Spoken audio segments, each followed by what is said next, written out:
પાકોને ચડતા ક્રમમાં ગોઠવો. અહીંયા ધાન્ય પાકો આપેલા છે અને એ ધાન્ય પાકોમાં ચડતા ક્રમમાં કીધો છે. એક જ મિનિટ. નીચેના ઓકે, ઉતરતા ક્રમમાં ગોઠવો કેવું. ચાલો ઉતરતા ક્રમમાં ગોઠવો. ચાલો ઉતરતા ક્રમમાં ગોઠવો. ઉતરતા ક્રમમાં ગોઠવો.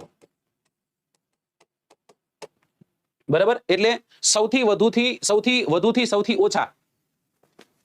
ચાલો સમજાણું કે ન સમજાણું? કે ભારતમાં જે થતા ધાન્ય પાકો છે એમાં સૌથી વધુ કયો થાય, એની પછી કયો થાય, એની પછી કયો થાય, એમ. ડન. સી સાચો જવાબ છે ભાઈ. જો ઘઉં છે ને બીજા નંબરનો મોટો ધાન્ય પાક છે ભાઈ.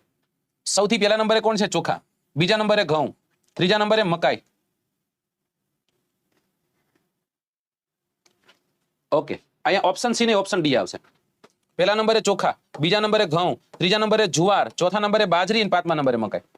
ડી સાચો આવે. બરાબર, તમે કહેશો કે છે અહીંયા આવી જાઓ. તમારા માટે કોષ્ટક લઈને આવ્યો છું. આ ધાન્ય પાકો સૌથી વધુ શું થાય, પછી શું થાય, પછી શું થાય, પછી શું થાય, પછી શું થાય, છેલ્લે શું આવે? જવ. રાઈટ. હવે આવ્યા કઠોળ. કઠોળમાં તુવેર, પછી મગ, પછી ચણા, વટાણા, વાલ, મઠ, અડદ અને મસૂર.